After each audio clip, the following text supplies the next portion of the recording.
Hello everyone, welcome to the anthropological theories. And today we are going to start with the cognitive anthropology.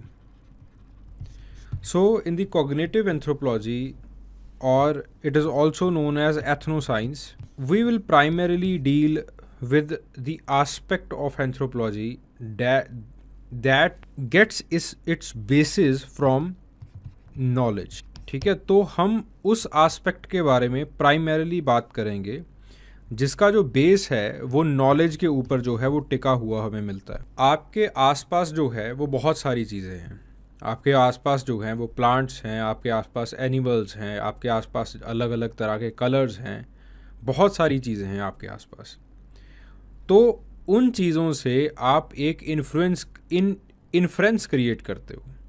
ठीक है, that inference it becomes knowledge. वो जो है वो आपके पास knowledge बन जाती है. ठीक है, इस चीज़ को हम समझने के लिए जो है वो कुछ टेक्निक्स का यूज़ करते हैं. ठीक है, कुछ अप्रोचेस का यूज़ करते हैं. एंड दे कलेक्टिवली फॉर्म एथनोसाइंस और कॉग्निटिव एंथ्रोपोलॉजी.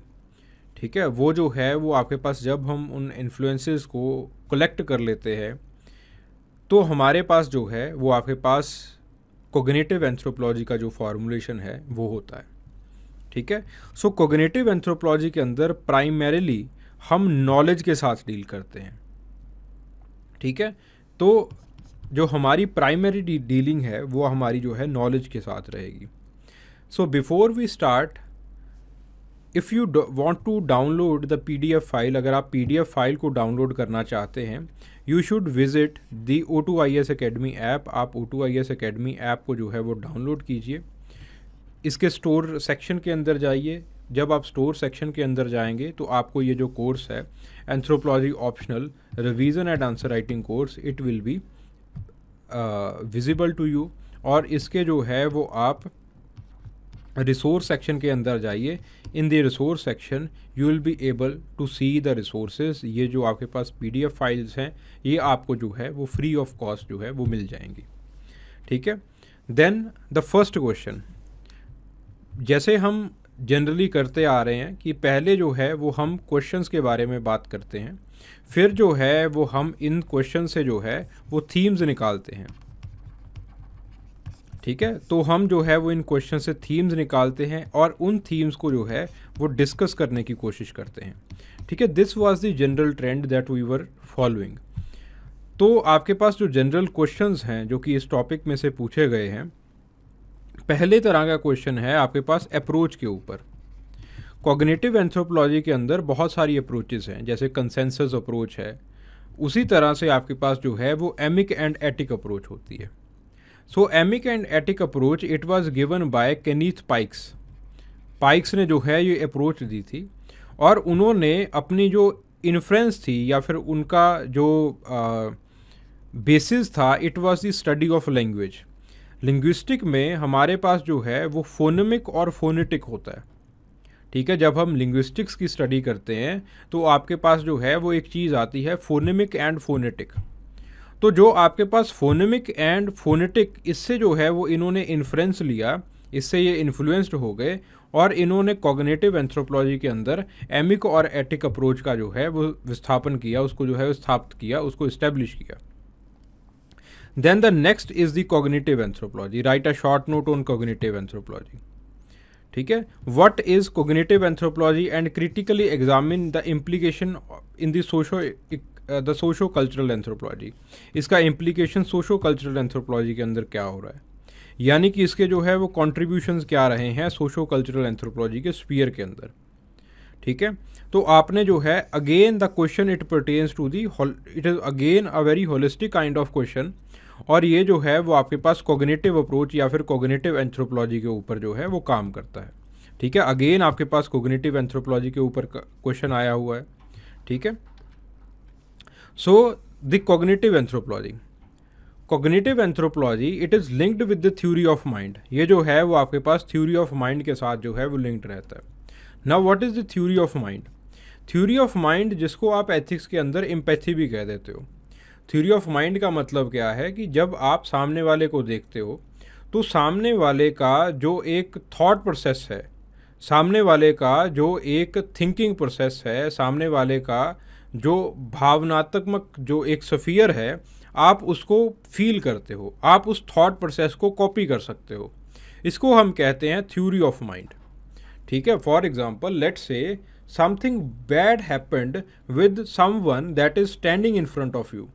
जो इंसान आपके सामने खड़ा है उसके साथ कुछ बहुत बुरा हो गया, तो आप जो है you will be able to replicate that thought process, जो आप यानी कि आप जो है वो अपने पैर सामने वाले के जूतों में डाल सकते हो। जो उसके साथ हुआ आप उस थॉट प्रोसेस को जो है वो आप रेप्लिकेट कर सकते हो अपने माइंड के अंदर। That is known as the theory of mind. Theory of mind इसी को जो है वो हम आगे उसका विश्लेषण करके, आगे इसको जो है वो एनालाइज करके हम इसको जो है वो कह देते हैं that it is the principle of empathy. Empathy का प्रिंसिपल है। बट थ्योरी ऑफ माइंड जो है वो थोड़ा सा साइकोलॉजिकल आ जाता है, एम्पैथी जो है वो थोड़ा सा जो है सोशल कॉन्सेप्ट आ जाता है। ठीक है, तो कॉग्निटिव एंथ्रोपोलॉजी जो है वो थ्योरी ऑफ माइंड के ऊपर काम करती है कि आपके पास जब आप एक इंसान को प्रॉपरली समझ लोगे तो उस इंसान के जो थॉट प्रोसेसेस हैं, जो नॉलेज स्ट्रक्चर्स हैं, आप उनको जो है वो रेप्लिकेट कर सकते हो, आप उनको जो है वो समझ सकते हो, उसको डॉक्यूमेंट कर सकते हो। So the cognitive anthropology it studies culture as the system of ideas. Culture को आइडियाज़ के सिस्टम की तरह, नॉलेज के सिस्टम की तरह जो है वो हम जो है वो कॉग्निटिव एंथ्रोपोलॉजी में कल्चर को जो है वो स्टडी करते हैं। ठीक है, ये नॉलेज, ये जो आपके पास आइडियाज़ हैं, they are embedded in words. वो वर्ड्स के अंदर जो है वो एम्बेडेड होते हैं। ये स्टोरीज़ के अंदर जो है वो एम्बेड होते हैं। ये आर्टिफैक्ट्स के अंदर जो है वो आपके पास, आप अगर आर्टिफैक्ट्स को इंटरप्रेट करोगे तब आपको जो है वो ये सारी चीज़ें जो है वो मिल जाएंगी। ठीक है, and which is learned and the shared with the other humans, जिनको जो है वो आप बाकी ह्यूमन से जो है वो सीखते हो और बाकियों के साथ जो है वो आप शेयर करते हो। और अब जो है वो आपके पास गोल क्या है कॉग्निटिव एंथ्रोपोलॉजिस्ट का? तो कॉग्निटिव एंथ्रोपोलॉजिस्ट का जो आपके पास गोल है, it is to arrive at the analysis of culture as the member of that culture would see it. ठीक है, तो आप जो है वो उस तरह से कल्चर को एनालाइज करोगे जिस तरह से उस कल्चर का मेंबर जो है वो उस कल्चर को देखता है। So generally for example take the case of the Conklin. Harold Conklin का केस लीजिए। उन्होंने जो है वो हनुनो ट्राइब जो है फिलीपींस की, जो आपके पास हलुनो ट्राइब है फिलीपींस की, उसके कलर एनालिसिस को जो है वो डिस्कस किया है। तो उन कलर एनालिसिस को डिस्कस करते हुए वो कहते हैं that there are certain colours, कुछ ऐसे कलर्स हैं जो आप तो डिफ्रेंशिएट कर सकते हो, लेकिन ये जो हनुनो ट्राइब है उन कलर्स को डिफ्रेंशिएट नहीं कर पाती। ठीक है, गेटिंग द पॉइंट। और कुछ कलर्स ऐसे हैं जिनको ये ओवर डिफ्रेंशिएट कर देते हैं। For example take the case of green. Green को जो है ये डिफ्रेंशिएट करते हैं on the basis of moisture also. आप तो ग्रीन को लाइटनेस के बेसिस के ऊपर डिफ्रेंशिएट करते हो। ठीक है, कुछ आपके पास पैरेट ग्रीन हो गया, कुछ आपके पास ये ग्रीन हो गया, वो ग्रीन हो गया, वो आपके पास जो है वो मॉइस्चर के बेसिस के ऊपर भी जो है वो ग्रीन को डिफरेंशिएट करते हैं। ठीक है, अब यहाँ पे क्या है, कॉग्निटिव एंथ्रोपोलॉजिस्ट हैं हैरोल्ड कॉन्क्लिन। तो हैरोल्ड कॉन्क्लिन ने क्या किया कि आपके पास जो है he has arrived at the analysis of the culture as the member of the culture। तो उन्होंने कलर्स को उस तरह से बताया है, कलर कैटेगरीज को उस तरह से बताया है जैसा उस कल्चर का मेंबर जो है वो उन कलर कैटेगरीज को देख सकता है। ठीक है, तो आपके पास कॉग्निटिव एंथ्रोपोलॉजी जो है वो एक हॉलिस्टिक स्टडी करने की कोशिश करती है ताकि नॉलेज स्ट्रक्चर्स को सामने रखा जा सके। वो लोग किस चीज़ को जानते हैं और किस चीज़ से वो अज्ञान हैं, किस चीज़ को वो नहीं जानते, उन चीज़ों को आपको बताया जा सके। ठीक है, तो आपके पास जो है कॉग्निटिव एंथ्रोपोलॉजी जो है it studies the culture as a system of ideas. Culture जो है वो आइडिया से बना हुआ है, नॉलेज से बना हुआ है। और बेसिकली आप जो उस कल्चर की जो नॉलेज है उसको आप डिसाइफर करने की कोशिश करते हो, उसको जो है वो आप इंटरप्रेट करने की कोशिश करते हो। ठीक है, now the scope of the cognitive anthropology, cognitive anthropology का स्कोप क्या है? आपके पास जो है वो semantics, knowledge structures, model and system, discourse analysis, ये सब कुछ जो है वो आपके पास जो है वो किसके अंदर आ जाता है? कोग्निटिव एंथ्रोपोलॉजी के अंदर आ जाता है। सिमेंटिक्स के अंदर दो चीज़ें हैं, पहली है सिमेंटिक थ्योरी और दूसरी है एथनोग्राफिक सिमेंटिक्स। जो सिमेंटिक थ्योरी है इसके अंदर आप मेथड्स या फिर स्ट्रेटजीज को जो है वो डिस्कस करते हो that can be meant for the extraction of the principles underlying the meaning. ठीक है, तो आप जो है वो किसी एक चीज़ का मीनिंग कैसे जो है वो अंडरलाइंग मीनिंग जो है वो कैसे एक्सट्रैक्ट कर सकते हो, उसको हम कहते हैं सिमेंटिक थ्योरी। सिमेंटिक थ्योरी के अंदर आपके पास अलग अलग मेथड्स आ जाते हैं, जैसे आपके पास ट्राइक मेथड आ गया, ठीक है, आपके पास जो है वो क्वेश्चनेयर मेथड आ गया। सिमेंटिक थ्योरी के अंदर हम मेथड्स को डिस्कस करते हैं, प्रिंसिपल्स को डिस्कस करते हैं, कैसे हम जो है वो लोगों की दृष्टिकोण से, लोगों की आईज से आप जो है वो उनका जो कल्चरल हेमिस्फीयर है आप उसको देख सकते हो। ठीक है, तो इसके अंदर आती है सिमेंटिक थ्योरी। फिर आपके पास आते हैं एथनोग्राफिक सिमेंटिक्स। एथनोग्राफिक सिमेंटिक्स के अंदर क्या है? It examines the terminology system that operates in the culture.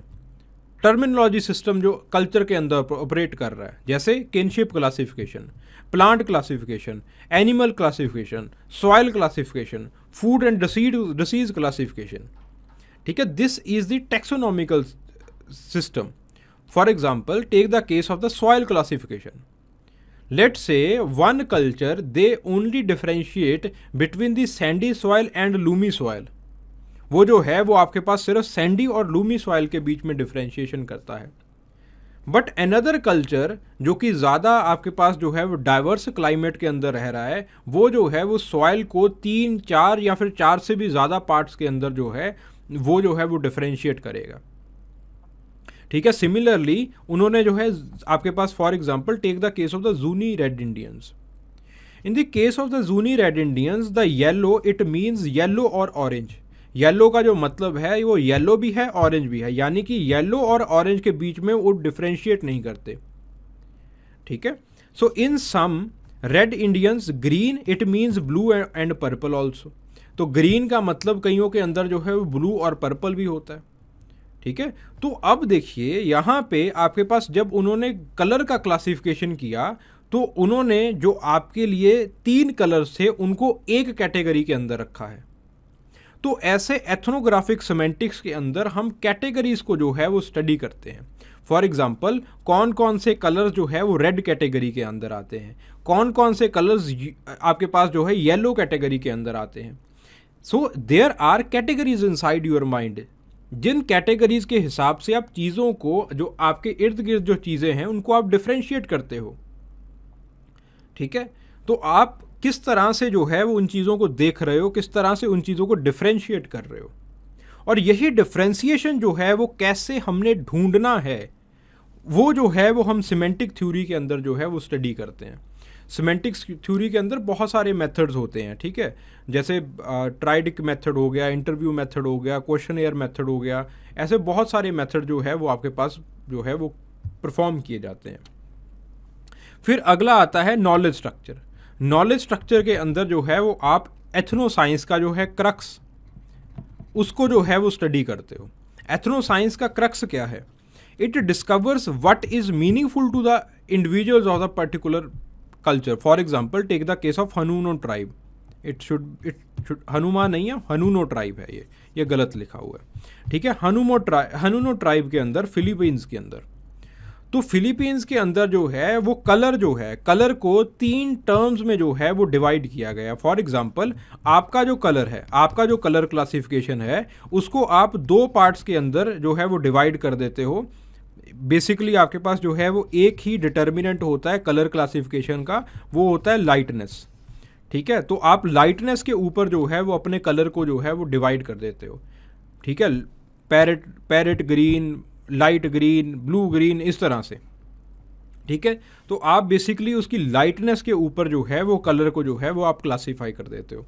But अगर आप हनूनो इंडियंस का आप लोग हैं, जो कि कॉन्क्लेव ने जो जिसको बताया है, अगर आप हनूना ट्राइब्स का एग्जांपल लोगे तो वहाँ पे मॉइस्चर के हिसाब से, सरफेस स्ट्रक्चर के हिसाब से, लाइटनेस के हिसाब से, इन सभी चीज़ों के हिसाब से जो है वो उनका क्लासिफिकेशन जो है वो कलर क्लासिफिकेशन जो है वो किया जाता है।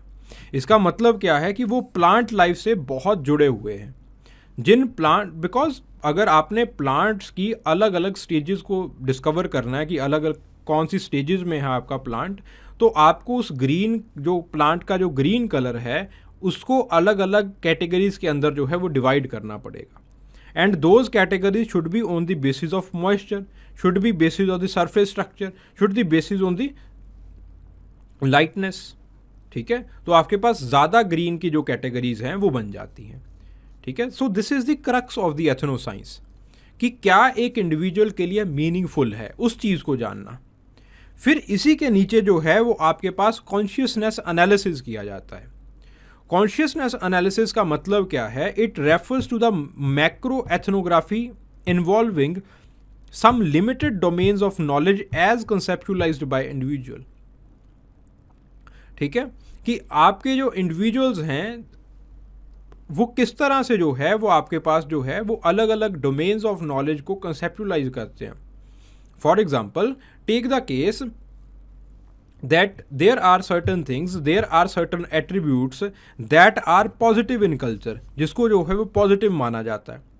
For example, the attribute of courage, courage को जो है वो पॉजिटिव एट्रीब्यूट की तरह रखा गया है। कुछ एट्रीब्यूट्स को जो है वो नेगेटिव जो है वो माना जाता है। इस चीज़ को हम कहते हैं consciousness analysis.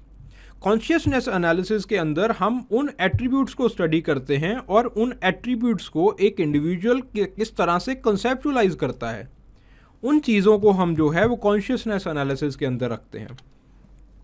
Then scripts and schemata. So scripts and schemata, it deals with the knowledge structures that contribute to the formation of the mental schemata and script. अब देखिए, नॉलेज स्ट्रक्चर या फिर मेंटल स्कीमेटा, मेंटल स्क्रिप्ट्स आप कैसे लिखते हो, आप memories अपनी कैसे बनाते हो। आपकी मेमोरीज जो हैं they are made on the function of time, वो टाइम के ऊपर जो है वो आपकी मेमोरीज बनती हैं, ठीक है। अगर आपका जो है वो टाइम का सेंस चला जाता है तो आपकी मेमोरीज भी चली जाएंगी, ठीक है। तो आपका जो कैलेंड्रिकल सिस्टम्स हैं वो जो है वो स्क्रिप्ट्स एंड स्कीमेटास के अंदर आते हैं। मैं इस छोटा सा आपको जो है एग्जांपल दे देता हूँ। फॉर एग्जाम्पल, लेट से आपका कोई एक्सीडेंट हो गया तो आप कहोगे मैं कार से टकराया या फिर मैं मोटरसाइकिल से जो है वो टकराया, ठीक है। यहाँ पे चाहे 5 मिनट पहले आपका एक्सीडेंट हुआ हो, चाहे जो है वो आपके पास 2 साल पहले हुआ हो, तो आप जो है वो उसको भूतकाल के अंदर ही यानी कि पास्ट के अंदर ही जो है वो लिखोगे। जब आप इस चीज़ को पास्ट के अंदर लिखते हो, देन व्हाट हैपन्स इज कि इसका मतलब क्या है कि वो चीज़ें ऑलरेडी हो चुकी हैं, चाहे 5 मिनट पहले हुई हो, चाहे वो जो है वो आपके पास बहुत साल पहले या फिर 1 महीने पहले जो है वो हुई हो। लेकिन अगर आप जो है वो कुछ रेड इंडियन ट्राइब्स की बात करेंगे, ठीक है, जैसे होपी रेड इंडियन ट्राइब की बात करेंगे, तो उनके लिए जो है वो टाइम इस तरह से नहीं है। उनके लिए अगर 5 मिनट पहले वो चीज़ हुई है तो वो जो है वो आपके पास प्रेजेंट का हिस्सा बनेगी, ठीक है। That will be the part of present. अगर वो चीज़ जो है वो 1 महीने पहले हुई है या फिर वो 1 दिन पहले हुई है तो वो जो है वो पास्ट का जो है वो पार्ट बन जाएगी, ठीक है। तो उनकी मेमोरीज किस स्ट्रक्चर पे बैठी है और हमारी मेमोरीज का स्ट्रक्चर किस तरह से बना हुआ है वो अलग अलग है। तो इसके लिए हम स्क्रिप्ट्स एंड स्कीमेटास को स्टडी करने के लिए हम 2 चीज़ें जो हैं वो बेसिकली स्टडी करते हैं।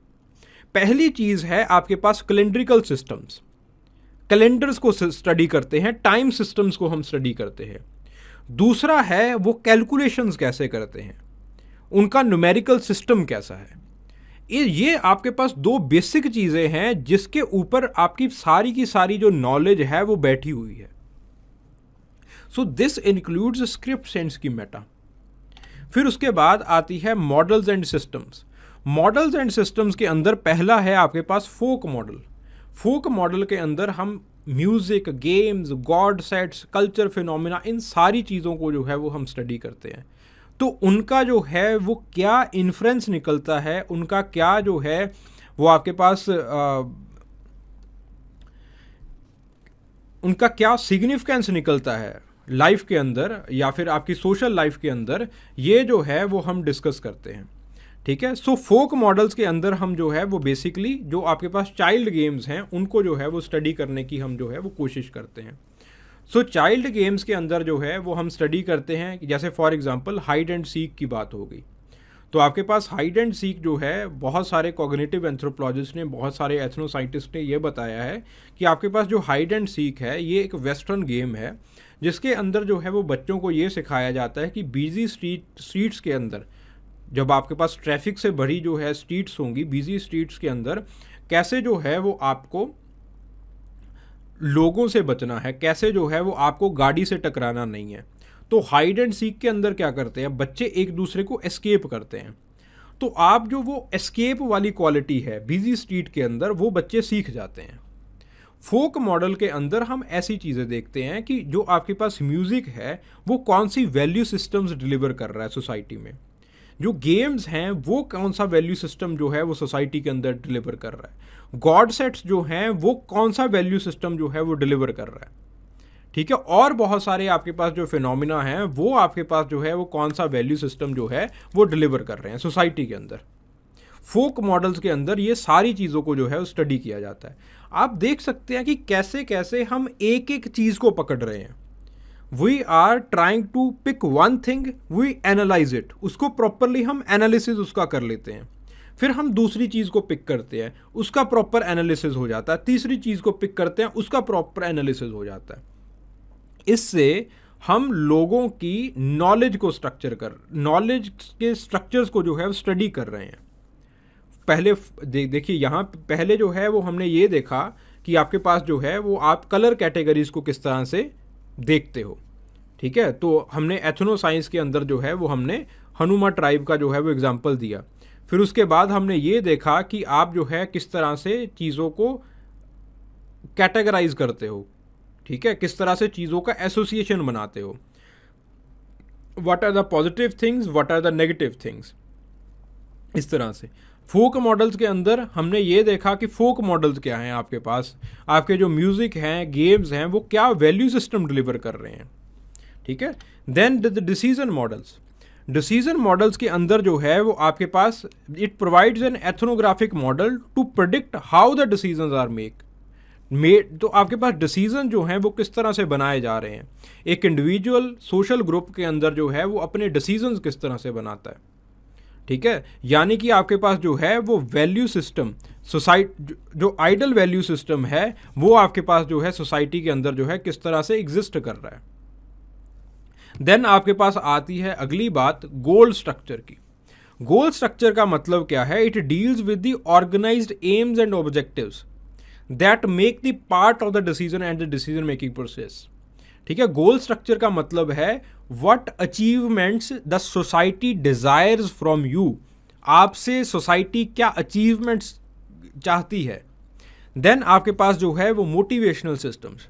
मोटिवेशनल सिस्टम्स का मतलब क्या है कि आपके पास जो है वो वैल्यू सिस्टम कौन सा जो है, वैल्यू सिस्टम कौन सा है और कौन से वैल्यू सिस्टम्स के ऊपर जो है वो आप जो है वो चल रहे हो। ठीक है, getting the point. Decision model के अंदर जो है जो आपका आइडल वैल्यू सिस्टम है उसको देखा जाता है। मोटिवेशनल सिस्टम के अंदर थोड़े से आपके पास रियल वैल्यूज जो आप शो कर रहे होते हैं उसको देखा जाता है। Then you have the discourse analysis. Discourse analysis के अंदर जो पहली चीज़ आती है वो है नरेटिव ग्रामर।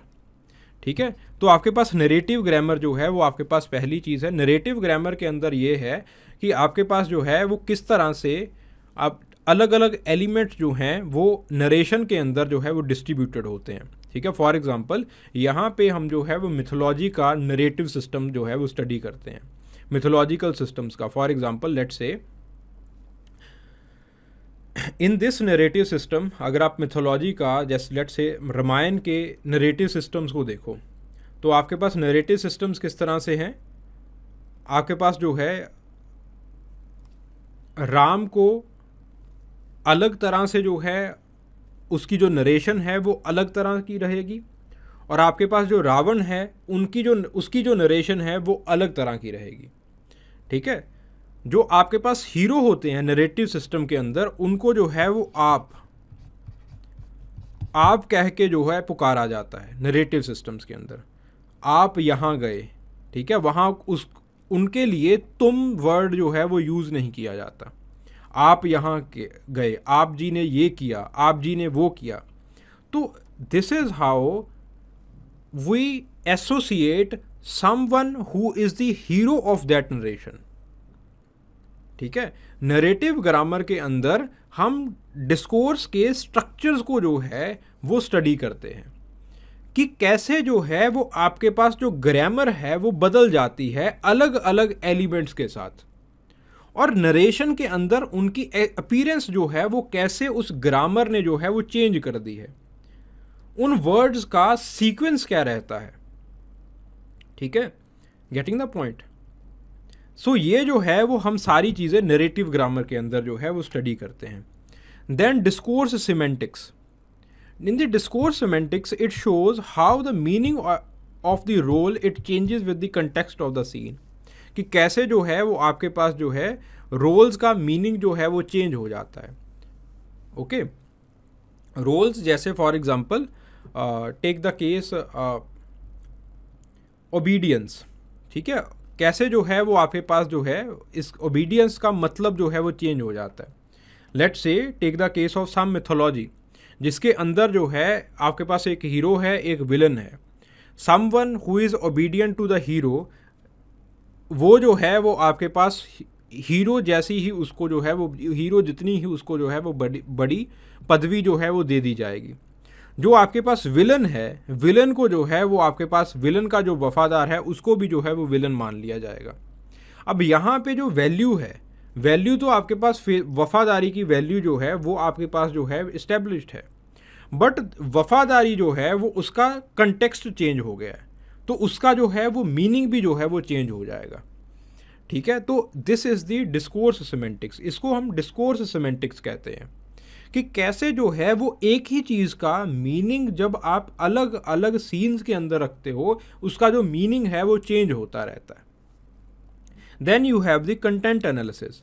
कंटेंट एनालिसिस के अंदर जो है वो आप फोक टेल्स का, मिथ्स का, लेजेंड्स का जो कंटेक्स्ट है वो जो है वो आप एक एक्सटेंडेड फॉर्म के अंदर जो है वो आप स्टडी करने की कोशिश करते हो कंटेंट एनालिसिस के अंदर।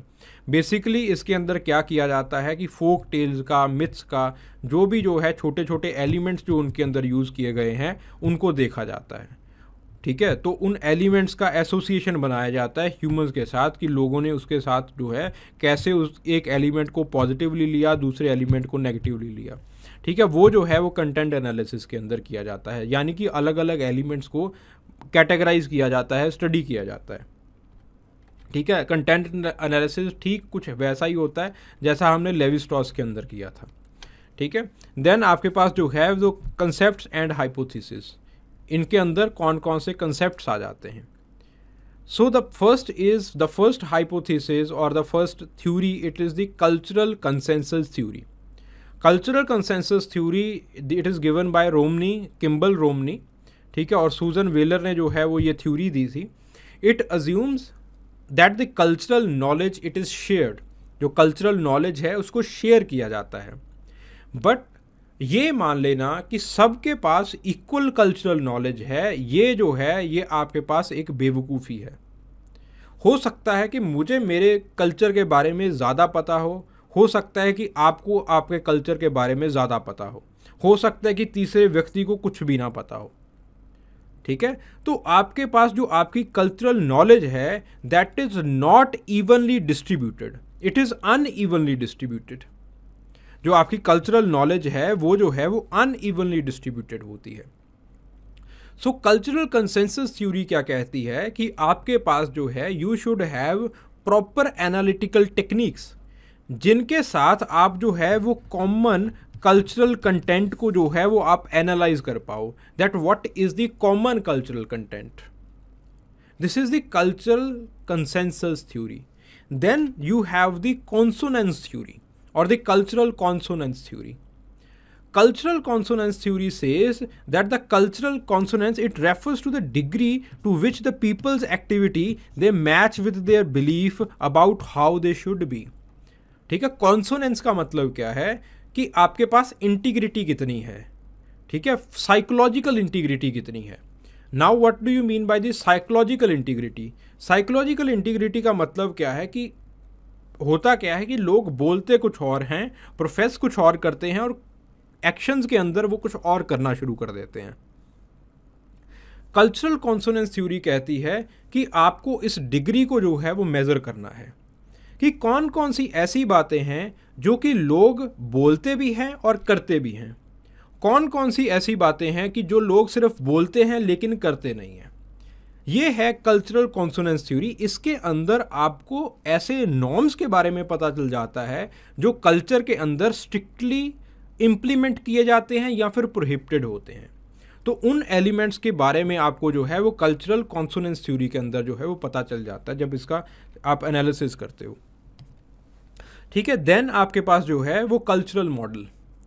तो आपके पास cultural model, these are the unconscious set of assumptions and understanding that members of the society और ग्रुप शेयर. ठीक है, अनकॉन्शियस सेट ऑफ अजम्पशंस. ठीक है, what are the unconscious set of assumptions?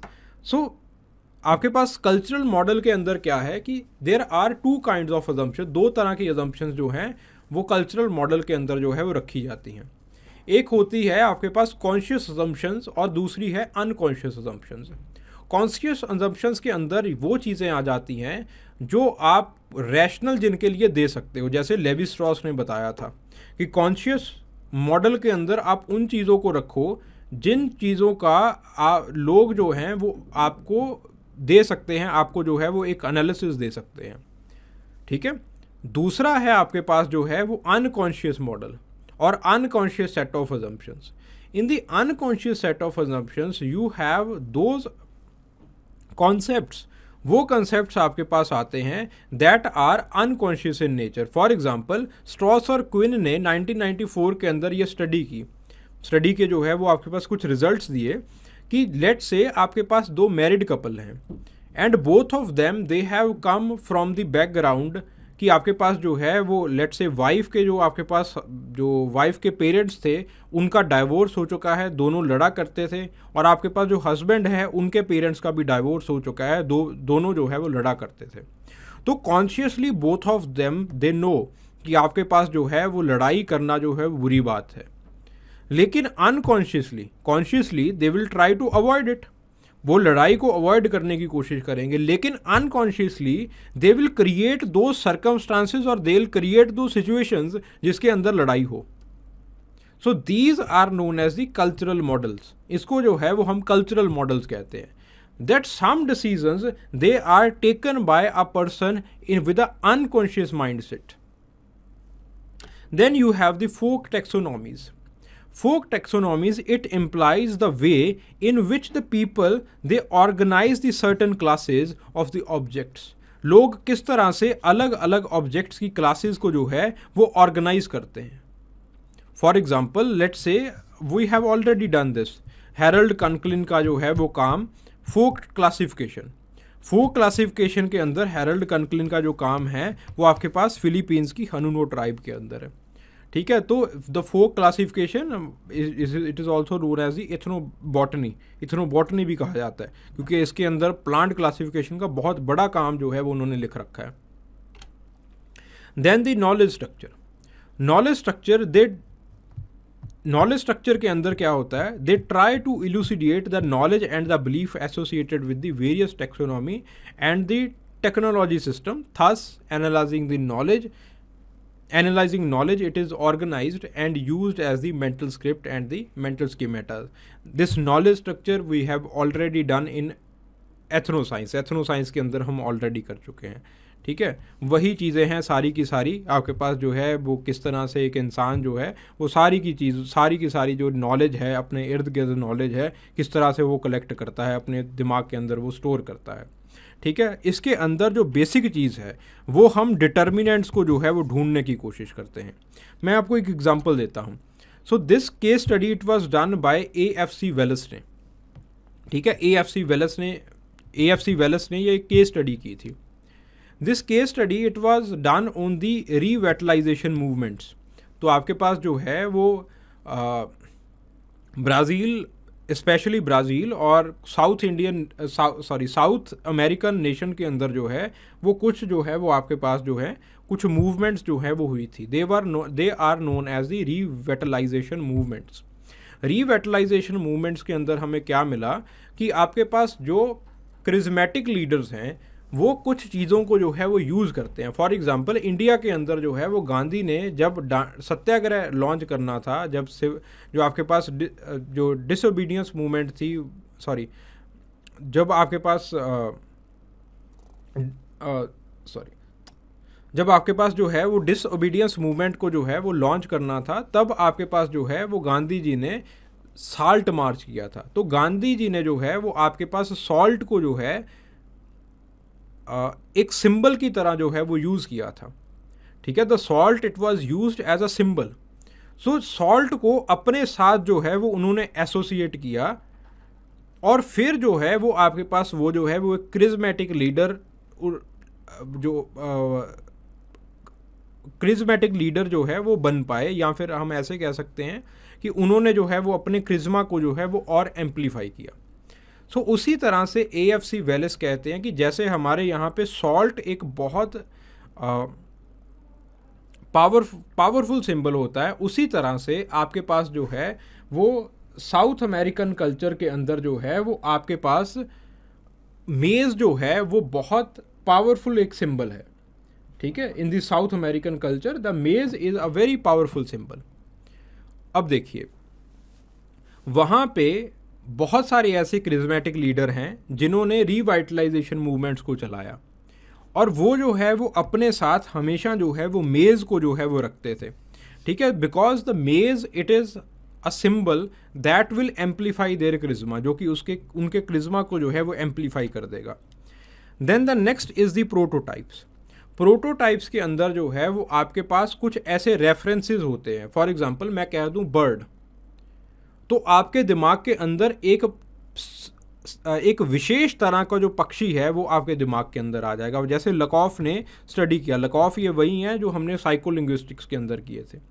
लकॉफ ने आपके पास स्टडी किया कि जब बर्ड कहा जाता है तब आपके पास जो अमेरिकन इंडियंस हैं, जो नॉर्थ अमेरिकन इंडियंस हैं, उनके दिमाग के अंदर जो है वो आपके पास जो है वो रॉबिन की जो छवि है, जो रॉबिन का वो बर्ड जो है वो आपके पास जो है वो आ जाता है। ठीक है, उनके दिमाग में आ जाता है। These are known as the prototypes, इनको हम प्रोटोटाइप्स कहते हैं। नाउ द अप्रोचेस क्या हैं? अब देखिए, आपने बहुत बड़ा जो है वो एक नॉलेज स्ट्रक्चर जो है वो इंटरव्यूज़ के ज़रिए, ट्राइड मेथड के ज़रिए जो है वो कलेक्ट कर लिया। ठीक है, अब आपको जो है वो इसको इंटरप्रेट करना है। ठीक है, अब जो है वो आपको क्या करना है, इसको जो है वो इंटरप्रेट करना है। फॉर एग्जाम्पल, अब इनको इंटरप्रेट करने के लिए, इस चीज़ों को रैशनलाइज करने के लिए हम कुछ अप्रोचेस को यूज़ करते हैं। जैसे for example feature models approach. ठीक है, in the feature model approach we try to see the determinants, हम डिटर्मिनेंट्स को खोजने की कोशिश करते हैं।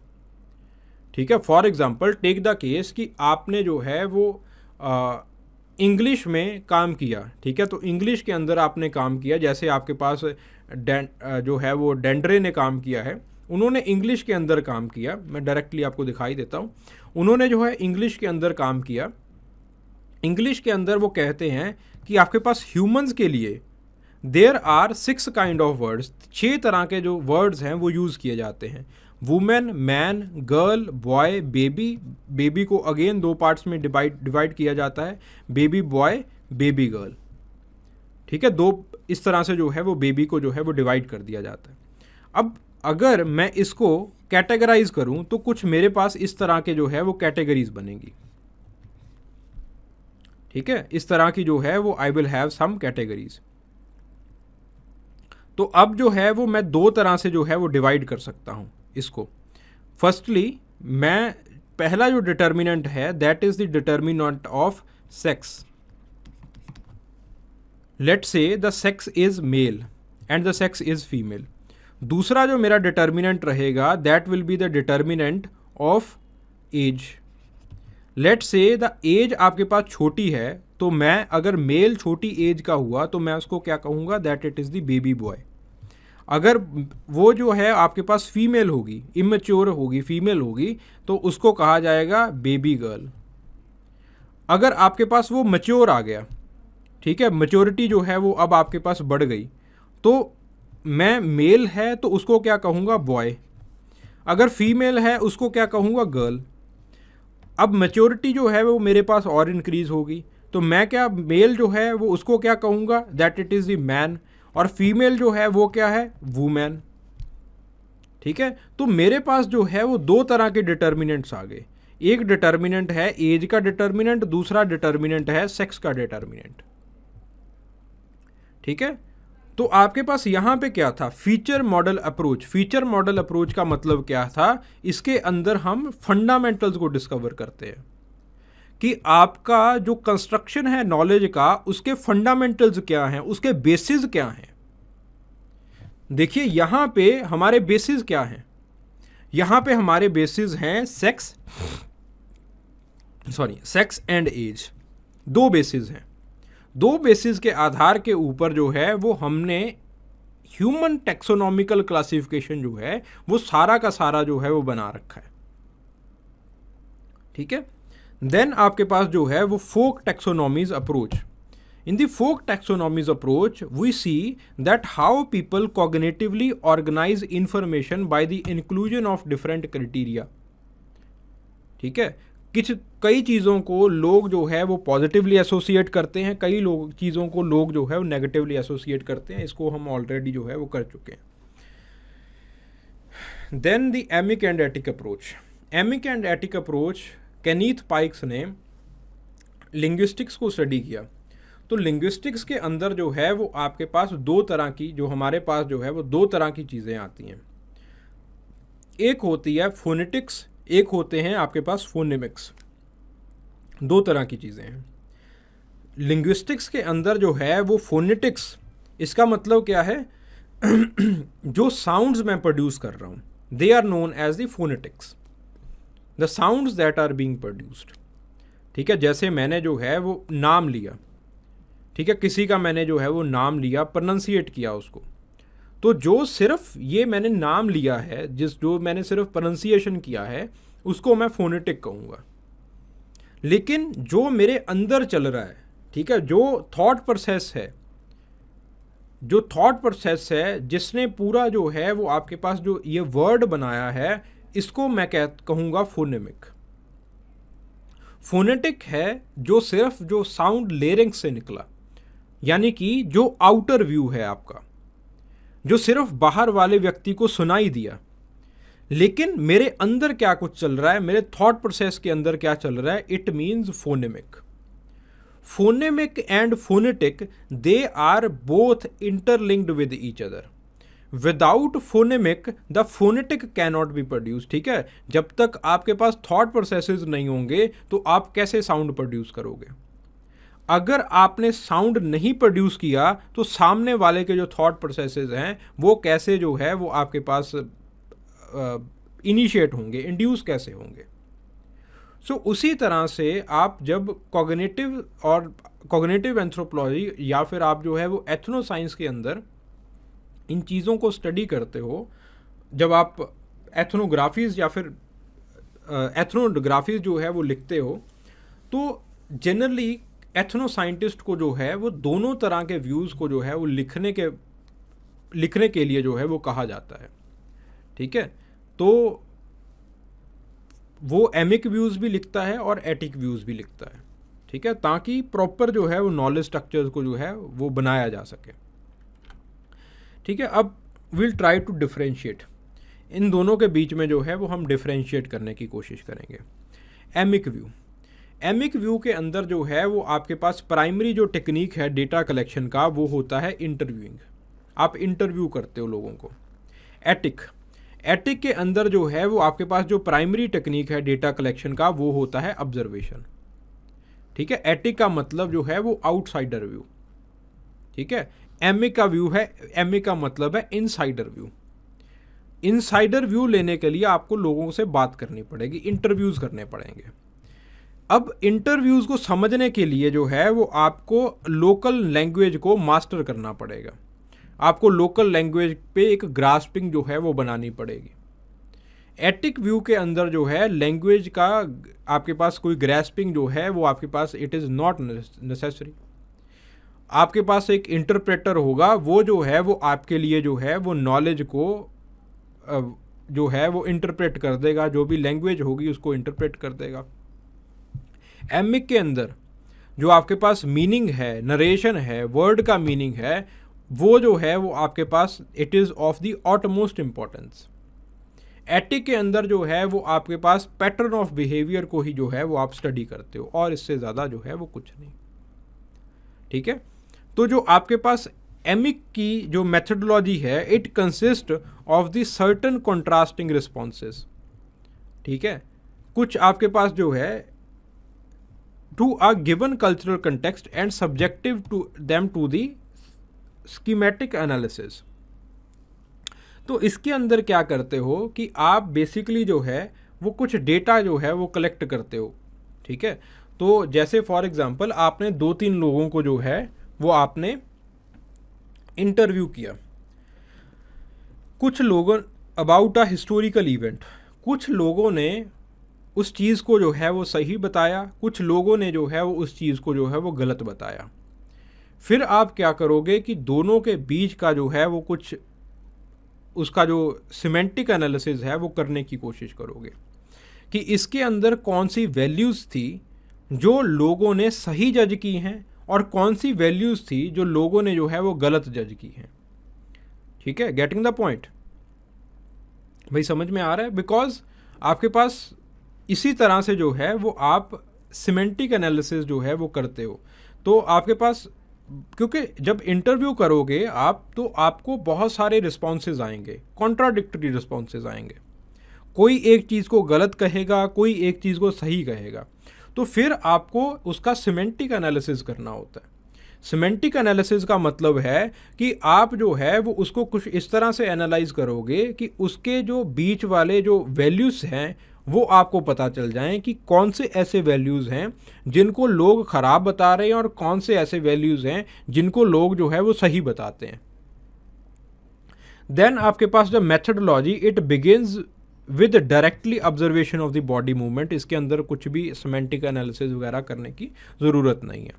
The cross cultural analysis it can be made, it is made only after converting the narrative terms into the generalize terms. Cross cultural analysis आप तभी कर सकते हो जब आप जो है वो जो नेटिव टर्म्स है उनको जो है वो जनरलाइज टर्म्स के अंदर जो है वो आप बदल देते हो। ठीक है, then the cross cultural comparison it can be made directly, उसको जो है वो आप डायरेक्टली भी कर सकते हो। ठीक है, क्योंकि यहाँ पे कुछ ऐसा जो है वो इंटरप्रिटेशन वगैरह की ज़रूरत नहीं पड़ती। ठीक है, यहाँ पे जो है वो आपके पास जो मेथड यूज़ किया जाता है वो है इंडक्शन का मेथड, और यहाँ पे जो है वो आपके पास जो एटिक के अंदर यूज़ किया जाता है वो होता है डिडक्शन का मेथड। इंडक्शन का मेथड क्या है कि आपने सिमेंटिक एनालिसिस से कुछ वैल्यूज़ जो है वो बना लिए। ठीक है, you have created some values कि ओके दिस कल्चर वो जो है वो इन वैल्यूज़ को पॉजिटिवली एसोसिएट करती है। ठीक है, आपने कुछ जो है वो वैल्यूज़ बना लिए। अब आप अलग अलग कॉन्टेक्स्ट में उन वैल्यूज़ को जो है वो आप देखोगे कि कहाँ पे ये वैल्यू जो है वो सही बैठ रहा है और कहाँ पे जो है ये वैल्यू सिस्टम जो है वो फेल कर रहा है। ठीक है, this is known as induction. इस प्रिंसिपल को आप जो है वो इंडक्टिव मेथड कहते हो, इंडक्शन कहते हो। जैसे मैथमेटिक्स में आप जो है वो 9वीं 10वीं क्लास के अंदर करते हो कि आपने जो है वो कोई एक पर्टिकुलर थ्योरम है या फिर कोई एक पर्टिकुलर इक्वेशन है, उसको जो है वो आपने प्रूव करना है। तो आप कह दोगे x इज इक्वल टू 0, वो प्रूव हो जाती है। x इज इक्वल टू 1 वो प्रूव हो जाती है। x इज इक्वल टू 2 वो प्रूव हो जाती है। This is known as the induction method. Induction method के अंदर क्या है कि आपने कुछ डेटा लेके अपना एक थ्योरी जो है वो बना ली है, ठीक है, अपनी एक थ्योरी बना ली है, या फिर अपने कुछ वैल्यूज़ को आपने चॉक आउट कर लिया है सिमेंटिक एनालिसिस वगैरह करने के बाद, ठीक है। तो उसको आपने एक जो है वो एक बार चॉक आउट कर लिया। अब आपने जो है वो उनको इस्टेब्लिश करना है। इस्टेब्लिश करने के लिए जो है वो आपके पास इंडक्शन लगेगा, ठीक है। So in the emic view generally the induction is used, क्योंकि आपके पास जो डेटा है उसका ऑलरेडी एनालिसिस हो रखा होता है, सिमेंटिक एनालिसिस उसका ऑलरेडी हो रखा होता है। यहाँ पे जो है वो डिडक्शन किया जाता है। बाहर से आप जो है वो चीज़ों को इंटरप्रेट करते हो, बहुत सारे बिहेवियर एनालिसिस, बहुत सारी आप लिटरेरी किताबें वगैरह जो है वो आप पढ़ते हो, ठीक है। तो उनसे जो है वो आप अपना इंटरप्रिटेशन करते हो। इंटरप्रिटेशन से जो है वो आपके पास बहुत सारी चीज़ें जो हैं वो आपके पास जो है वो सामने आती हैं कि ये वाली चीज़ें जो हैं वो जो है वो कल्चर का अहम हिस्सा हैं, ठीक है। तो उनसे जो है वो आप डिडक्शन करते हो, फिर जो है वो आप उसका एनालिसिस करते हो। कुछ चीज़ों को जो आपको अनइम्पॉर्टेंट लग रही होती है उनको आप बाहर निकाल देते हो, कुछ इंपॉर्टेंट चीज़ों को जो है वो आप रख लेते हो, ठीक है। जैसे आपके पास डिडक्शन जो है वो लेवी स्ट्रॉस ने किया था। तो लेवी स्ट्रॉस की क्लास में हमने जो है वो डिडक्शन किया था कुछ चीज़ों का, कॉन्शियस अनकॉन्शियस स्टैटिस्टिकल मॉडल्स वगैरह के अंदर, ठीक है। Getting the point? So today's question, examine the emic and etic approach in cognitive anthropology, ठीक है। Now first of all how you are going to introduce, इसका इंट्रोडक्शन कैसे करोगे। In the introduction you will write about Kenneth Pikes. Pikes के बारे में लिखोगे कि पाइक्स ने जो है वो आपके पास फोनेमिक एंड फोनेटिक को जो है वो स्टडी किया और उसी से जो है वो एक इनसाइडर एंड आउटसाइडर व्यू जो है वो बना लिया, एमिक एटिक जो है वो बना लिया, ठीक है। इंट्रोडक्शन जो है वो इस तरह से करोगे, ठीक है। Then you will say that the emic and etic view they are complementary with each other, ठीक है। वो जो है वो आपके पास complementary होते हैं। एंड आपके पास एक कंप्लीट एथनोसाइंस के लिए, एक आपके पास कंप्लीट एथनोग्राफी के लिए जो है वो दोनों जो है वो आपके पास बहुत इंपॉर्टेंट रहते हैं। एमिक व्यू भी इंपॉर्टेंट रहता है और एटिक व्यू भी जो है वो आपके पास इंपॉर्टेंट रहता है। दोनों जो है वो व्यूज़ वो आपके लिए जो है वो बहुत इंपॉर्टेंट रहते हैं, ठीक है। फिर जो है but there are many differences, फिर जो है वो आप जो है वो डिफरेंसेस जो है वो लिखोगे, एमिक के बीच में और एटिक के बीच में डिफरेंसेस लिखोगे, ठीक है। Then you are going to conclude, फिर जो है वो आप इस चीज़ को कंक्लूड करोगे। So this question carries 15 marks, ठीक है। So please write it down and send it in here. आप यहाँ पे जो है इस नंबर के ऊपर जो है वो इस सवाल को जो है वो भेज सकते हो, ठीक है। चलिए, thank you very much, hope you enjoyed the session, thank you.